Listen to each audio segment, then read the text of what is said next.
Welcome creators, कैसे हैं आप लोग। तो आज हम लोग करेंगे अपनी क्लास में चैप्टर 10 करने वाले हैं और चैप्टर 10 करने में संस्थाओं में वस्त्रों की देखभाल एवं रख रखाव।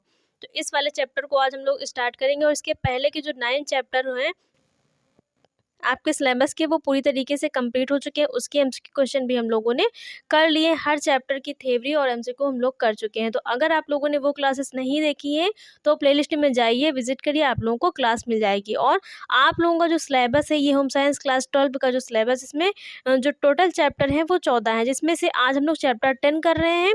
और बिल्कुल सीक्वेंस से क्लासें हुई हैं। सीक्वेंस से अगर आप लोगों को नहीं मिली है तो प्लेलिस्ट में जाइए, देख लीजिए। बिल्कुल सीक्वेंस से चैप्टर वाइज क्लासेस आप लोगों को मिल जाएंगी। तो इसके बाद 4 चैप्टर बचेंगे जो हम लोग जो है पूरे सितंबर में कंप्लीट करने की कोशिश करेंगे। उसके बाद अक्टूबर से हम लोग क्या करेंगे, क्वेश्चन आंसर वाली जो सीरीज है वो स्टार्ट करेंगे। मतलब हर चैप्टर के चैप्टर 1 से स्टार्ट करेंगे और चैप्टर पूरा लास्ट तक हम लोग जाएंगे। हर चैप्टर के जितने भी क्वेश्चन हैं जो इम्पॉर्टेंट है, आपके एग्जाम में आ सकते हैं, उनको क्लास वाइज हम लोग चैप्टर वाइज करते जाएंगे।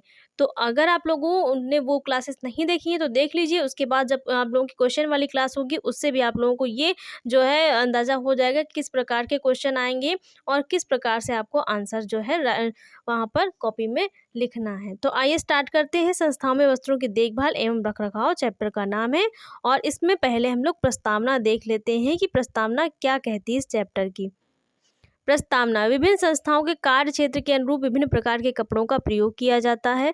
उदाहरण के लिए होटल, अस्पताल में पर्दों के लिए उष्मारोधक एवं ध्वनिरोधी कपड़ों का प्रयोग किया जाता है। तो प्रस्तावना इसमें क्या है, विभिन्न संस्थाओं के कार्य क्षेत्र के अनुरूप विभिन्न प्रकार के कपड़ों का प्रयोग किया जाता है। मतलब जिस प्रकार का कार्य क्षेत्र होता है उसी प्रकार के कपड़ों का प्रयोग वहाँ पर किया जाता है। अगर हॉस्पिटल है तो हॉस्पिटल में जो कपड़े होते हैं प्रयोग, वो किस प्रकार के होते हैं, दूसरे प्रकार के होते हैं, क्योंकि वहाँ पर जो होता है सारा काम जो होता है वो हॉस्पिटल वाला होता है। तो वहाँ पर जो भी वस्त्र परिधान का प्रयोग किया जाता है वो वहाँ पर दूसरे प्रकार के होते हैं। साथ ही वो कैसे होते हैं, होटल में वहाँ पर कैसे होते हैं, ऊष्मारोधक एवं ध्वनिरोधी कपड़े होते हैं। वहाँ पर जो कपड़े प्रयोग किए जाते हैं वो कैसे होते हैं, ऊष्मारोधक होते हैं, साथ ही ध्वनिरोधी कपड़े होते हैं। विभिन्न संस्थानों में सभी कपड़ों का चुनाव के प्रयोग विशेष एवं कार्यात्मकता के आधार पर किया जाता है। और जिस भी संस्थान में कपड़ों का चुनाव किया जाता है वहाँ पर उसकी कार्यात्मकता के आधार पर किया जाता है। मतलब जिस प्रकार का कार्य होगा उसी प्रकार के वस्त्रों का जो चुनाव है वो वहाँ के स्थान विशेष के लिए जो है अपनाया जाता है।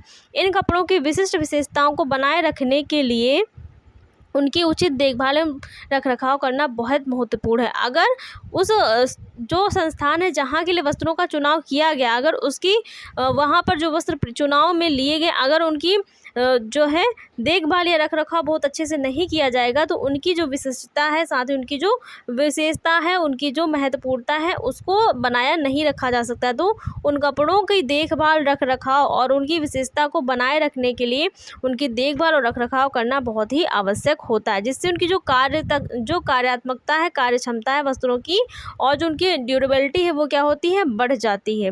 तो इसीलिए वस्त्रों को जो है लंबे ड्यूरेशन तक चलाने के लिए उनकी देखभाल व रखरखाव बहुत ही आवश्यक होता है। संस्थानों में प्रयोग किए जाने वाले कपड़ों की देखभाल में रखरखाव में निम्नलिखित पहलू शामिल है। अगर किसी संस्थान में कपड़ों का प्रयोग किया जा रहा है तो उसकी देखभाल व रखरखाव में निम्नलिखित पहलू शामिल हैं। पहला क्या है, वस्त्र सामग्री को भौतिक क्षेत्र से मुक्त रखना चाहिए और यदि उसका प्रयोग करते समय कोई क्षति पहुंची तो उसमें सुधार करना चाहिए। वस्त्र जो सामग्री है उसको भौतिक क्षेत्र से क्या करना चाहिए, मुक्त रखना चाहिए। और साथ ही अगर उसका प्रयोग करते समय, वस्त्रों का प्रयोग करते समय वस्त्रों में किसी प्रकार की क्षति हो गई है तो उसमें सुधार करना चाहिए। अन्यथा अगर सुधार नहीं किया जाएगा तो जो उसमें क्षति हुई है, जो डैमेज हुआ है, वो और भी बढ़ जाएगा और वस्त्र जो है प्रयोग के योग्य नहीं रह जाएगा। दूसरा है, वस्त्रों में धब्बों और धूल को हटाते हुए उसके रंग, रूप एवं चमक को बनाए रखना तथा उसकी बनावट एवं दृष्टिगोचर होने वाली विशेषताओं का भी ध्यान रखना। वस्त्रों में जो धब्बे और धूल, मिट्टी के कण, ये सब चिपक जाते हैं, उनको वस्त्रों से हटाते समय ये भी ध्यान रखना चाहिए कि धब्बे और धूल को हटाते समय वस्त्रों का जो रंग है, चमक है, उस पर किसी प्रकार का प्रभाव ना पड़े। तो इस प्रकार से वस्त्रों के धूल, धब्बे और इन सब चीज़ों को हटाया जाना चाहिए, जिससे कि वस्त्र का जो रंग है, रूप है, जो चमक है, वो प्रभावित ना हो। साथ ही उसकी जो बनावट, उसका जो टेक्सचर है वो भी जिस प्रकार का है उसी प्रकार का बना रहे, उसमें भी कोई ज़्यादा प्रभाव ना पड़े। तो इन सभी विशेषताओं को ध्यान में रखकर ही वस्त्रों की जो साफ़ सफाई है वो की जाती है। आप समझते हैं वस्त्रों की धुलाई क्या है। किस प्रकार से वस्त्रों की धुलाई की जाती है। तो वस्त्रों की धुलाई एक विज्ञान एवं कला दोनों है। वस्त्रों की जो धुलाई है विज्ञान एवं कला दोनों है।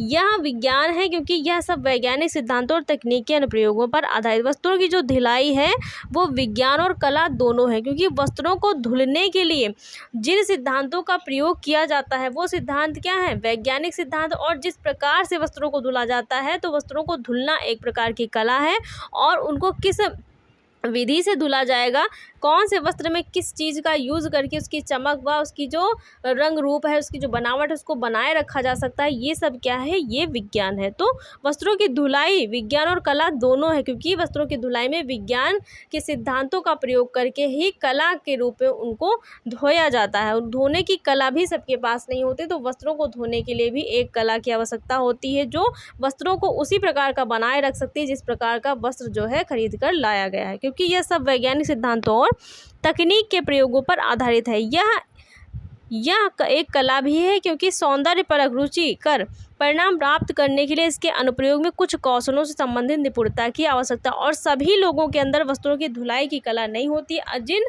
व्यक्तियों के अंदर वस्त्रों की धुलाई की कला होती है, उनके अंदर एक विशेष प्रकार के कौशल होते हैं, और वो हर प्रकार के वस्त्रों को बड़ी ही निपुणता से और बहुत ही अच्छी तरीके से उनका जो रख रखाव, उनकी धुलाई कर लेते हैं, और वस्त्रों की चमक, रंग, रूप, बनावट, उनका जो रूप है उस पर किसी प्रकार का जो है प्रभाव नहीं पड़ता। वस्त्र जैसा था बिल्कुल वैसा का वैसा ही होता है। तो इन सब के लिए, वस्त्रों की धुलाई के लिए भी व्यक्ति के अंदर एक कला, एक निपुणता और एक कौशल का होना बहुत आवश्यक है। जब ये सारी चीज़ें होती हैं तभी जो है वस्त्र जिस प्रकार का था उसी प्रकार का बना रहता, अन्यथा वो भद्दा, रंगहीन और बेरंग हो जाता है। संस्थानों में वस्त्रों की देखभाल एवं रखरखाव, वस्त्रों में रेशों की मात्रा, धागे के प्रकार, वस्त्र निर्माण तकनीक, वस्त्रों को दी गई सज्जा तथा उनके उपयोग पर निर्भर करता है। जो संस्थान है उसमें जो वस्त्र की देखभाल है, रखरखाव है, वो किस पर निर्भर करती है, जो वस्त्र में रेशे प्रयोग किए गए हैं, जो धागे प्रयोग किए गए हैं, साथ ही किस प्रकार से, किस तकनीक का प्रयोग करके वस्त्र का निर्माण किया गया है, और उसमें किस प्रकार की परिसज्जा की गई है। तो इन सब का जब ज्ञान होगा कि कौन सा जो वस्त्र है और उस पर किस प्रकार की परिसज्जा की गई है, तो इस परिसज्जा को ऐसा ही बनाए रखने के लिए उसमें कौन से जो है केमिकल का प्रयोग किया जाए, किस प्रकार के सोडे का प्रयोग किया जाए, या किस प्रकार के अम्ल का प्रयोग किया जाए। अगर रेशमी वस्त्र है तो उन्हें क्षार से नहीं धोया जा सकता है, उसे अम्ल से धोना चाहिए। और जो सूती वस्त्र है उन्हें भी बहुत ज़्यादा हार्श जो है क्षारीय जो चीज़ें होती हैं, जो सोडा होता है, उससे नहीं धोया जाना चाहिए। इन सब चीज़ों का जिससे ज्ञान है, उसकी परिसज्जा का ज्ञान है, वही क्या करेगा, वस्त्रों की उचित प्रकार की देखभाल कर लेगा। तो संस्थानों में वस्त्रों की देखभाल एवं रखरखाव, वस्त्रों में रेशों की मात्रा और धागे के प्रकार, वस्त्र निर्माण तकनीकी, वस्त्रों को दी गई सज्जा और उनके उपयोग पर निर्भर करता है कि वस्त्र का उपयोग किस प्रकार से किया जा रहा है, साथ ही इसका पहनने में उपयोग हो रहा है या कहीं पर जो है कारपेट के रूप में उपयोग हो रहा है, तो उस पर भी निर्भर करता है कि वस्त्र की धुलाई और देखभाल किस प्रकार से की जाए। घरेलू स्तर पर अधिकांश धुलाई हाथ से की जाती है, जिनमें बाल्टियों, चिलमचियों और रगड़ने के तख्त एवं ब्रशों जैसे उपकरणों का प्रयोग किया जाता है। घरेलू स्तर पर जो धुलाई होती है वो किससे की जाती है, अधिकतर हाथ से की जाती है, और जिनमें किसका प्रयोग होता है, बाल्टियों का, चिलमचियों का और रगड़ने के तख्त एवं ब्रश का प्रयोग करके जो है वस्त्रों की धुलाई व साफ सफाई की जाती है। कहीं कहीं धुलाई की मशीनों का भी प्रयोग किया जाता है। तो कहीं कहीं जिसके घरों में क्या होता है, धुलाई की वॉशिंग मशीन होती है, वो उसका प्रयोग करके वस्त्रों की देखभाल जो है रख रखाव करते हैं। सामान्यतः वस्त्रों की देखभाल एवं रखरखाव के लिए उपयोग में आने वाले 3 प्रमुख उपकरण हैं। अगर वस्त्रों की देखभाल एवं रखरखाव करना है तो उसके उपयोग में आने वाले 3 प्रमुख उपकरण, जो उपकरण हैं उनका प्रयोग करके ही वस्त्रों की देखभाल, धुलाई व रखरखाव किया जा सकता है। तो सामान्यतः वस्त्रों की देखभाल एवं रखरखाव के लिए उपयोग में आने वाले 3 प्रमुख उपकरण हैं, और वो उपकरण कौन कौन से हैं। पहला उपकरण है धुलाई के उपकरण। कौन सा है, धुलाई के उपकरण। दूसरा है सुखाने के उपकरण। तीसरा है प्रेस करने के उपकरण। जो वस्त्र है उनकी रखरखाव का पहला स्टेप क्या होता है, वस्त्रों को धुलाई का उपकरण होगा। मतलब पहले क्या होगा, उनको धुला जाएगा जब वस्त्र गंदे हो जाएंगे। दूसरा स्टेप क्या हो जाएगा, धुलने के बाद उन्हें सुखाया जाएगा। और तीसरा क्या हो जाएगा, जब वस्त्र जो है अच्छी प्रकार से सूख जाएंगे तो उन्हें प्रेस करके उपयोग में लाया जाएगा। तो धुलाई और रखरखाव के कितने 3 जो हैं 3 चरण है। पहला चरण है धुलाई के उपकरण, दूसरे में सुखाने के उपकरण है और तीसरे हम लोग प्रेस करने के उपकरण पढ़ेंगे। तो धुलाई के जो उपकरण है वो हम लोग कल वाली क्लास में करेंगे। आज हम लोगों ने अपना जो चैप्टर नंबर 10 है उसको स्टार्ट किया और थोड़ी जो थ्योरी है आज हम लोगों ने कवर कर ली, थोड़ा पोर्शन आज हम लोगों ने समझा है कि जो इस चैप्टर है इसमें है क्या। तो धुलाई के जो उपकरण हैं, सारे उपकरण हम लोग कल वाली क्लास में जो है अपने क्लियर कर लेंगे और ये जो चैप्टर है आप लोगों का 2 से 3 पार्ट में कवर हो जाएगा। उसके बाद हम लोग एमसीक्यू क्वेश्चन करेंगे तो 2 से 3 दिनों में जो चैप्टर है आप लोगों का कवर हो जाएगा।